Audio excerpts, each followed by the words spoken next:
नमस्ते and welcome to this exciting episode of Sythology debunking mythology. Sythology के इस episode में आपका बहुत बहुत स्वागत। अमेरिका पूरी तरफ से कोशिश कर रहा है किस तरह भारत के डिफेंस एक्सपोर्ट्स को कम किया जाए, फार्मास्यूटिकल एक्सपोर्ट्स को कम किया जाए, किस तरह भारत की जो टेक्नोलॉजिकल एज है, जो सेल्फ रिलायंस है, उसको कम किया जाए, आत्मनिर्भरता को कम किया जाए।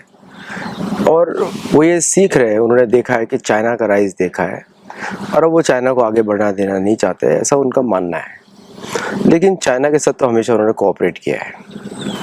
भारत और चीन के जितने भी रिश्ते खराब हैं तो एक तो चाइना कम्युनिस्ट पार्टी की वजह से है, जिसको अंडर एस्टिमेट किया गया, नेहरू ने अंडर एस्टिमेट किया, और एक तरीके से अमेरिका के साथ कोलैबोरेट किया तिब्बत को उनको देने के लिए, है ना। चाइनीज़, पहले आपको मालूम ही है कि Henry McMahon line is not recognized by China, only recognized by India। लेकिन फिर भी एक तरीके से भारत के ऊपर भारत ने खुद ही अपने बेड़ियाँ बांध ली कि हम हेनरी मैकमोहन को रिकग्नाइज करते हैं, and they didn't go ahead. तो ये तो जियोपॉलिटिकल इशू है, जोग्राफिकल इशू है। लेकिन उससे भी इम्पोर्टेंट है आपका मिलिट्री कैपेबिलिटी।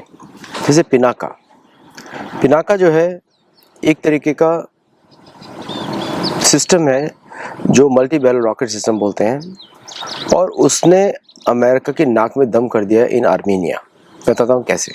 तो आर्मीनिया को भारत ने पिनाका रॉकेट सप्लाई किया, जो कि जिसका कैपेबिलिटी बहुत ही ज़बरदस्त है। जैसे कि वो MK1 और MK2 सिस्टम्स जो हैं, 214 बोर का पिनाका का रॉकेट होता है, 45 किलोमीटर, कुछ लोग बोलते हैं 75 तक जा रहा है, कुछ लोग बोल रहे हैं 120 तक जा रहा है, कुछ लोग ऐसा ही बोल रहे हैं कि DRDO 200 किलोमीटर की रेंज का भी लॉन्च कर रहा है। तो मैच करने जा रहा है वो same size of rockets, 214 millimetre, और ये 12 रॉकेट फायर करता है 44 सेकंड्स में। और इस समय की जो इसकी कैपेसिटी है वो है 100 बाई 800 मीटर्स, मतलब 1000 बाई 800 मीटर्स, मतलब 80,000, 8 लाख स्क्वायर किलोमीटर का, 8 लाख स्क्वायर मीटर का रेंज को वो, स्क्वायर मीटर के रेंज को वो टारगेट करता है। नाउ सेम चीज़ जो हिमार्स का है, हिमार्स के रॉकेट्स बहुत ही एक्सपेंसिव होते हैं, लॉकहीड मार्टिन ने बनाए हैं, और जो हिमार्स की जो रेंज ज़्यादा है उसकी अप टू 500 किलोमीटर्स लोग रेंज बोलते हैं, 15 टू 500 किलोमीटर्स की रेंज है उसकी, अगर उसमें 8AACMS रॉकेट लगाया जाए तो, विच इज़ जो कि एक GMLRS जो कि प्रिसीशन स्ट्राइक मिसाइल और जो extended range guided missile system है, अगर GMLRS किया जाए तो, guided by the GPS and INS systems, जो अमेरिकन नेवी के सिस्टम्स होते हैं। और पिनाका का है फ्री रॉकेट्स है, जो टारगेट पोजीशनिंग में आप GPS कोऑर्डिनेट्स डाल सकते हैं। और भारत GPS कोऑर्डिनेट्स यूज़ नहीं करता है, भारत यूज़ करता है नाविक के कोऑर्डिनेट्स यूज़ करता है फॉर भारत के सिक्योरिटी के लिए। In other countries they can use GPS also, अगर वहाँ पे अवेलेबल है। और कि क्विक रिएक्शन सिस्टम जो पिनाका का है, दैट इज़ फॉर्मिडेबल, प्राइसेस उसके बहुत सस्ते हैं, और एट द सेम टाइम हमने HMLRS का बहुत फेलियर्स देखे हैं इन यूक्रेन रशियन वॉर, जो कि अमेरिकन मीडिया नहीं दिखाता है। सेल्फ एक्सप्लोजन, टारगेट का उसको इजीली पता लग जाता है। जैसे कि पिनाका के साथ आता है राजेंद्र रडार, जिसका रेंज 64 टारगेट्स आइडेंटिफाई करता है। और लॉकहीड मार्टिन का जो सिस्टम आता है वो आता है उनका खुद का रिकॉर्ड रडार सिस्टम से, जिसको बोलते हैं जो राजेंद्र रडार से भी जो अमेरिका का रडार है वो है AN/MPQ-65, जो कि उनके पेट्रियट में भी यूज़ होता है और इसमें भी यूज़ होता है, दोनों में यूज़ होता है। भारत में Rajendra radar can be used in both scenarios, Akash air defence system, और इसके अंदर पिनाका में भी यूज़ हो सकता है। तो कंपेरेबल सिस्टम्स है। लेकिन प्रॉब्लम क्या होती है, Armenia got the contract, Egypt ने रिजेक्ट कर दिया हिमार्स को, और अभी फिलीपींस कंसिडर कर रहा है हिमार्स भारत के पिनाका को।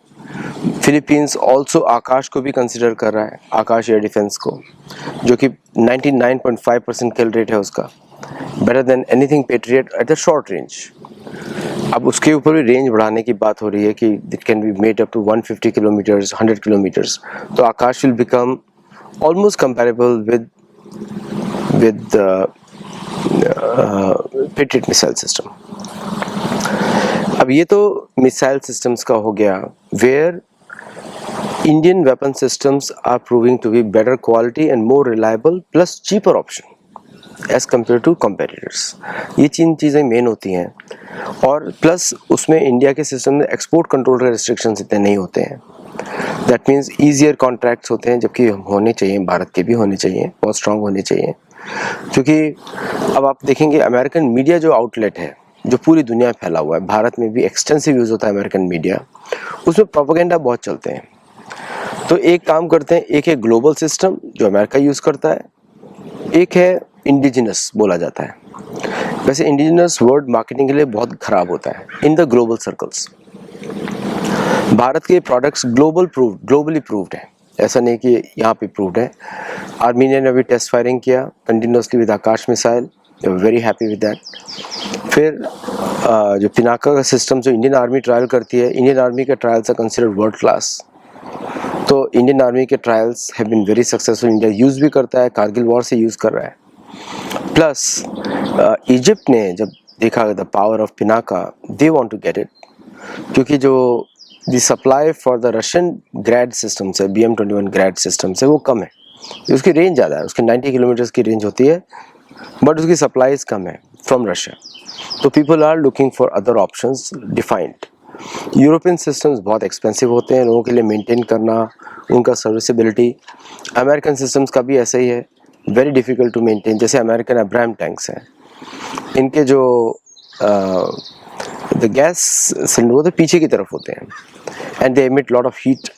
उसको स्टार्ट करने के लिए समय लगता है, चलाने के लिए समय लगता है, और फायर पावर में they are equivalent to any other tank. तो इसलिए Russian tanks excel over Abraham tanks. American media उसको एक्सेप्ट नहीं करेगा, but generally we have seen in the war कि हिमार्स की कितने सारे हिमार्स उड़ गए। There is no HIMARS left in Ukraine. लोग बोलते हैं 7 ओनली बैटरीज लेफ्ट, लेकिन एक बैटरी में 4 या 5 लॉन्चर्स होते हैं, तो वेरी फ्यू लेफ्ट। तो ओवरऑल देखा जाए तो Indian weapon systems cost effective है, रिलायबल है, and they can be used in any terrain irrespective of the weather. तो दे आर मोबाइल हैं सारे के सारे। So Indian weapon systems are proving to be a bigger hit than American system, जो daily use होते हैं, जो आर्मीज use करती हैं रेगुलरली। एडवांस मिसाइल्स तो भारत की ब्रह्मोस है और अदर मिसाइल्स हैं which everybody has known their precision strikes, जब उन्होंने स्ट्राइक किया ऑपरेशन सिंदूर में पाकिस्तान को। So they all know that. Plus India के हाइपरसोनिक मिसाइल्स कॉस्ट इफेक्टिव हैं, और and they can be used in any scenario, specially defence के सिनेरियो में। तो अभी भी जो अमेरिका का थॉट प्रोसेस वो क्या रहता है कि भारत एक रीजनल पावर है, उसको एंगेज करके रखो ताकि वो बाहर ना निकले। तो बांग्लादेश से प्रॉब्लम क्रिएट करते रहो, पाकिस्तान से प्रॉब्लम क्रिएट करते रहो, और साथ में इंटरनल प्रॉब्लम्स क्रिएट करते रहो, सो दैट जैसे कन्वर्जन, रिजीम चेंजिंग ऑपरेशन, ये सब करते रहो with the help of Indian opposition, ताकि वो इंडियन मीडिया, ताकि भारत हमेशा एंगेज रहे, ग्रोथ के पाथ में नहीं चढ़ पाए। और भारत की अपोजिशन पार्टीज भी बड़ी देखा जाए तो शॉर्ट साइटेड है, बिकॉज उनको समझ में आता है दूसरा बड़ा गेम क्या है। अगर भारत में हिंदू नहीं होंगे तो भारत बन जाएगा पाकिस्तान या बांग्लादेश, और वर्स देन दैट, मैं बोलना ही नहीं चाहता। तो हिंदुओं की वजह से भारत बचा हुआ है। और आप देखते हैं Papua new Guinea Hindu population थी पहले, उसको हिंदू पॉपुलेशन को वाइप आउट करके क्रिश्चियन किया गया। अब उस हमेशा के लिए गुलाम कंट्री है, हमेशा के लिए गुलाम कंट्री है। साउथ अमेरिका गुलाम कंट्री है सारी की सारी, एनी इस्लामिक कंट्री सारी गुलाम है वेस्टर्न कंट्रीज़ के, एनीवन। एक ईरान थोड़ा सा ऊपर उठा है because of their claiming to be non Muslim और पर्शियन, तो ऊपर उठा है, लेकिन वो भी एक गुलाम कंट्री ही है। अगर देखा जाए तो ब्रिटिश पे डिपेंडेंट रहती है, ब्रिटिश के आइलैंड्स पे उसका फाइनेंशियल सिस्टम चलता है। So many all these countries are गुलाम। इंडोनेशिया थोड़ा सा बाहर दिखा रहा है रंग, but you never know when is the next American operation happens, तो वहाँ पे होगा। जैसे Indonesia is trying to acquire aircraft carrier for what, for Malacca Strait. Malacca Strait की क्या जरूरत है इंडोनेशिया को, they are sitting on the cusp over there. तो इंडोनेशिया जो है चाइना के हाथों में खेल रहा है, तो अमेरिका के हाथों में खेल रहा है। Against China, Indonesia versus China. So but India का प्राइम मिनिस्टर का विजिट ने try to change everything. It was a diplomatic masterpiece. लेकिन और भी अभी तो मीटिंग हुआ है and agreements are signed. So in few years time you will see the changes, है ना. लेकिन अगर आप इतिहास को देखते हैं, इतिहास में देखा जाता है कि सबसे पहले यूरोपियन पावर्स रिलीजन्स पे फोकस करती है. फिर उसके बाद अभी उन्होंने डेमोक्रेसी इंट्रोड्यूस किया हुआ. खुद की कंट्रीज में कोई डेमोक्रेसी नहीं है. स्पेन में भी मोनार्की है, इंग्लैंड में भी मोनार्की है, अमेरिका में प्रेसिडेंशियल सिस्टम है जो चर्च के द्वारा कंट्रोल रहता है. कहीं पर भी फ्रीडम नहीं है. In fact Europe, none of the European countries have freedom, क्योंकि वहाँ का गवर्नमेंट चर्च चलाता है, which is the Roman empire. Bharat एकमात्र कंट्री है जो इन सब के चंगुल से बाहर है और डेमोक्रेसी भी है. क्यों है? Because of the Hindus. इसकी वजह से. तो इसका टारगेट क्या है? भारत को कमजोर करो. कैसे कमजोर करो? पहले इंटरनल स्ट्राइफ क्रिएट करो, दूसरा क्रिएट करो उसके जो भी एक्सपोर्ट्स हैं उसको कंट्रोल किया जाए. Vaccines, pharmaceuticals. इसलिए ट्रम्प ने प्लान बनाया है कि 2028 तक जो भी वैक्सीन्स बाहर से आएंगे उन पर 200% टैरिफ लगेगा, भारत के ऊपर 100% टैरिफ लगेगा. So the Indian manufacturers for generic goods move to the US. So Bharat के ऊपर से डिपेंडेंसी खत्म हो. तो सन फार्मास्यूटिकल वर्सेस रेनबैक्सी आपको मालूम है कैसे टेक ओवर किया गया था, hostile, with help of America. और सन फार्मास्यूटिकल्स आपको मालूम ही है कि how it is controlled from the foreign institutional investors, उसका जिनका सबसे बड़ा मार्केट अमेरिका है, राइट. तो इस तरह कंट्रोल किया जाता है. तो vaccines, pharmaceuticals, engineering goods. Engineering goods अगर आपको भारत से कम करने हैं तो पॉलिटिकल स्ट्राइफ क्रिएट करो. कहाँ पे क्रिएट होते हैं? तमिलनाडु में. कहाँ पे होते हैं? Tamil Nadu is a major manufacturing hub. और आईटी का अगर पावर हाउस को बंद करना है तेलंगाना, और इधर फैलाओ क्रिश्चियनिज्म को, लोकल रिलीजियस स्ट्राइफ हो, ताकि अमेरिकन कंपनीज यहाँ पे कैपिटल मूव नहीं करे. ये प्लान है ओवरऑल. और माइक्रोसॉफ्ट, गूगल, जितनी भी कंपनीज है सब अमेरिकन कंपनीज है. और अमेरिकन उसको they use as a strategic tool. Job देके मुंह बंद कराते हैं और पास में आके then will wipe out the local talent, उसको एब्जॉर्ब करना शुरू कर देंगे. जैसे चैट जीपीटी है. Local Indian talent is use for development. Lot of development is done by Indian talent. SAP Indian talent बनाता है, माइक्रोसॉफ्ट इंडियन टैलेंट बनाता है, ऑरेकल इंडियन टैलेंट बनाता है, क्योंकि भारत ने प्रमोट किया हुआ है सर्विस बेस्ड जॉब्स के लिए, सर्विसेज बेस्ड मॉडल्स. तो उसमें भारतीय engineers are creating software for the other countries. लेकिन भारत का खुद का सॉफ्टवेयर जोहो है, कुछ other company very small, they can't generate that big revenue for everybody's employment. तो मैं समझता हूँ गवर्नमेंट की पॉलिसी कि why Indian development centre should be promoted so people are employed, employment रहे भारत में. Now the second biggest challenges वो है, दूसरा आता है फार्मास्यूटिकल्स पे. आपको पता ही है कि how pharmaceuticals drive world economy. मतलब कि भारत में अगर फार्मास्यूटिकल्स, अमेरिकन फार्मास्यूटिकल्स अगर भारत में बिकना है तो Bharat should stop making it and America should make it and then export back to India. तो इंडिया में ड्रग प्राइसेस इंक्रीज हो जाएंगे. तो पहले पूरी पॉपुलेशन को डिपेंड करना पड़ेगा. They have to be made dependent on foreign pharmaceuticals या वेस्टर्न मेडिसिन. आयुर्वेद से फोकस हटाना पड़ेगा. That's why the whole campaign against Patanjali, पूरा कैंपेन. ये ऑल कॉलोनियल स्ट्रेटजीज है कि जो वहाँ के मूल निवासी हो उनको बोलने का मौका नहीं मिले. चर्च के लिए भारत एक अनफिनिश्ड एजेंडा है. तो क्या करते हैं यूरोपियंस, अगर आपको याद होगा इंडोनेशिया में क्या किया उन्होंने, 1527 तक हिंदू राजा थे, है ना. ब्रुनेई की कैपिटल का नाम ही है बंदर सेरी बागवान, है ना. बागवान मीन्स श्री भगवान, श्री भगवान नाम है उसका. पोर्ट श्री भगवान नाम है उसका. तो लेकिन अभी क्या है, सुल्तानेट है. Brunei is a sultanate. कैसे किया उन्होंने? तो यूरोपियंस ने मुस्लिम्स के साथ डील साइन किया to remove the Hindu kings and then हिंदुओं के साथ साइन किया to fight with the Muslims. तो दोनों को लड़वाया. भारत ने भी ऐसा किया उन्होंने. और दोनों को लड़वाने के बाद दे captured an island of Indonesia. उसको बोलते हैं फिलीपींस. वो पहले इंडोनेशिया का आइलैंड था. ब्रुनेई भी इंडोनेशिया में ही है, चारों ओर से घिरा हुआ है इंडोनेशिया का प्रोविंस से. इंडोनेशिया में सारे हिंदू राजा थे. जावा में हिंदू राजा थे. इतिहास पता होना चाहिए। और पपुआ न्यू गिनिया में, south Papua new Guinea British के पास था, उसको ऑस्ट्रेलिया ने कंट्रोल किया। North was the Germans, okay. और दोनों आइलैंड के बीच में एक आर्टिफिशियल बाउंड्री क्रिएट की गई, जबकि वहाँ पे रामायण के अनुसार उसी को बोलते हैं रुप्यक द्वीप, वही रुप्यक द्वीप है, रुप्यक द्वीप है रामायण का। तो उन्होंने नॉर्थ और साउथ को लड़ाई लड़वाया, और वहाँ के लोग अभी भी हिंदू हैं। वहाँ पे 800 इंडिजिनस लैंग्वेज हैं पापुआ न्यू गिनिया में, लेकिन रिलीजन क्या है? Christianity. Nobody can practice any other religion. Catholicism, ये सब अदर रिलीजन होते हैं। Catholicism is separate, Christianism is separate, Mormonism is separate, ऐसे करके बहुत सारे चर्चेस बनाए और एक नया नाम क्रिएट कर दिया, ऑस्ट्रेनेशियन। ऑस्ट्रेनेशियन कुछ होता ही नहीं है। Australia itself is a fictitious name, land को नाम दे दिया। हमारे शास्त्रों में नाम है शालमली, उसका नाम है। सो वहाँ के पॉपुलेशंस को आगे भेजा गया to provide the northern security for British acquisition of Australia. तो इसलिए वर्ल्ड वॉर वहाँ पे हुआ। फिर उन्होंने माओरी को जॉइंट किंगडम बना के माओरी भाषा को बंद करने के लिए, रिलीजन्स को बंद करके उन्होंने न्यूजीलैंड की गवर्नमेंट बनाई। तो न्यूजीलैंड, ऑस्ट्रेलिया दोनों कैप्चर किया। Same strategy they are using against India, same textbook same है, क्योंकि चलती है, ये हमेशा चलती है। अगर अपोजिशन डिवाइडेड होगा चलेगी। और डेमोक्रेसी में क्या हो गया है?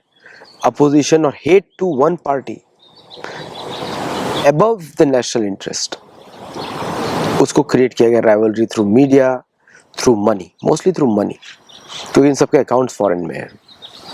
उन पे अगर कंट्रोल हो जाएगा तो सबको पता लग जाएगा, इनके सीक्रेट्स हैं फॉरेन में, वो डिस्क्लोज कर दिए जाएंगे सबके। तो ब्लैकमेल किया जाता है। और जब भारत आगे बढ़ रहा है इन टर्म्स ऑफ पिनाका और दिस टेक्नोलॉजीज, मिसाइल टेक्नोलॉजी, तो कैसे बंद किया जाए? श्रीहरिकोटा के रेंजेस, फिर आपके जो मिसाइल टेस्टिंग रेंजेस है, इन सब स्टेट्स में इंपॉर्टेंट डिफेंस इंस्टॉलेशन है भारत के। और होना भी चाहिए, भारत को डिफेंड भी करना है, लेकिन प्रॉब्लम अंदर से क्रिएट की जाएगी, बाहर से नहीं। और इसे क्रिएट की जाएगी डेमोग्राफी चेंज करके। रिलीजन हमारा अलग है, आपका अलग है, इसलिए कंट्री को डिवाइड किया जाए, ये नौबत लाने की बात हो रही है। और अभी भारतीय सरकारों को देखना पड़ेगा भाई, ये अभी इंडिपेंडेंस मूवमेंट शुरू हुआ है भारत का, from any affiliation with western countries, any. और अपनी ट्रेड बचाने के लिए भारत को सेनाओं का प्रयोग करना पड़ेगा दुनिया दूर दराज में जाके। वो इसलिए चाणक्य ऋषि बोलते हैं ना, राजा हमेशा सैनिक होना चाहिए, बिकॉज ये वेस्टर्न कंट्रीज मिलिट्री माइंड से सोच रहे हैं और हमेशा ही सोचते हैं, और भारतीय सिविलियन माइंड से सोच रहे हैं। दोनों फर्क होता है। सिविलियन माइंड में मेंटल रिजॉल्व इतना नहीं होगा लड़ने के लिए, मिलिट्री रिजॉल्व ज़्यादा होता है लड़ने के लिए। इसीलिए चाणक्य ऋषि बोलते हैं military person should be the head of the country. और हमारे जो लीडरशिप है, सेंसिटिविटीज में आ जाते हैं, भाई इसको भी खुश करना है, उसको भी खुश करना है, इसको भी खुश करना है। राजा कभी सिविलियन नहीं होता, ये भारत का दुर्भाग्य है कि सिविलियन राजा है। हमेशा मिलिट्री माइंडसेट होना चाहिए राजा का। Determination should be very strong. माफी नहीं दी जाती मिलिट्री उसमें। जब आप विक्ट्री जीत रहे हो, आपकी सेना जीत रही होती है, उसको हराया जाता है फिर दुश्मन को, है ना। इनको ये वीकनेस मालूम है, सॉफ्टनेस ऑफ हार्ट, है ना, कि भाई आप या तो साधु हो या राजा हो, दो में से एक ही चीज हो सकते हो। अभी वो वाला, अभी युधिष्ठिर को देखते हैं तो उनको तो राजर्षि बोला जाता है, राजा भी है ऋषि भी है, लेकिन राजनीति में क्या थे वो? दंड नीति ओनली। तो युधिष्ठिर ने कभी दंड नीति के अलावा कुछ यूज ही नहीं किया। चंद्रगुप्त मौर्य दंड नीति ओनली, पनिशमेंट्स पनिशमेंट्स पनिशमेंट्स, है ना। और उसी के थ्रू राज्य शक्तिशाली होता है और वो लंबे समय तक चलता है। सो यही हम लोग देख रहे हैं अभी, एमरजेंस ऑफ भारत, परेशानी ऑफ अमेरिका, क्योंकि अमेरिका का राइवल मॉरली, पॉलिटिकली, रिसोर्सफुली एक ही है, भारत। चीन नहीं है। चीन को बैंकरप्ट हो गया, चर्च ने उसको खाली कर दिया है। चाइनीज कम्युनिस्ट पार्टी ने चीन को खाली कर दिया, they have no resolve to fight. तो एक ही बचता है मॉरल लीडर, भारत। तो भारत ही उसका मेन राइवल है, इसलिए अभी से उसने दिखाना शुरू कर दिया है। पिनाका के अगेंस्ट कैंपेनिंग, पिनाका के against campaigning in Egypt, Pinaka Akash के अगेंस्ट कैंपेनिंग भेजना शुरू कर दिया है। इजिप्शियन ऑफिशियल्स को वॉशिंगटन डीसी में बुला कर लेक्चर्स दिए जा रहे हैं, क्यों खरीद रहे हो भारतीय सिस्टम, ऐसे तो नहीं डील्स कटल होती हैं, ट्रेमेंडस प्रेशर, फिर स्टेट उसको फंड करेगा, बोले हम पैसा लगाते हैं आपके लिए, आप हमको ये दे दो, एक्सेस दे दो। तो this what is going on. और America is not happy with India Israel collaboration also. Israel के पास कोई चारा नहीं है भारत के अलावा। So the whole plan is to make the Hindus weak, ताकि हिंदू जो है अपनी कंट्री को राज नहीं कर पाए। तो रिलीजियस डिविजन्स करो, सेक्युलरिज्म का कीड़ा, क्रिश्चियंस आर इन डेंजर, अरे Hindus are in danger in America too ना, all the right wing groups are against Hindu religions. वो तो अमेरिकन फॉलो करते हैं बड़ी संख्या में, that's a problem for them. So this is what the issue is. तो पिनाका हैज चैलेंज्ड, शिवजी का हैज चैलेंज अमेरिका। देखते हैं क्या होता है आगे। कीप वॉचिंग, हमें चैनल को लाइक करिए, सब्सक्राइब करिए, शेयर करिए। और मेरे सारे discussions academic point of view से होते हैं। From the I try to combine realistic geopolitics plus academics, ताकि आपको इन्फॉर्मेशन भी मिले और हमारे वीडियोस में इंटरेस्टिंग कैरेक्टर भी बना रहे। तो support us in our projects. मेरे वीडियोस आप देखते हैं इंस्टाग्राम पे, और हमारे उन प्रोजेक्ट सपोर्ट करिए, गुरुकुल में जुड़िए। And thank you very much, और be ready for the announcement for the satology literature event. नमस्ते, जय जगन्नाथ।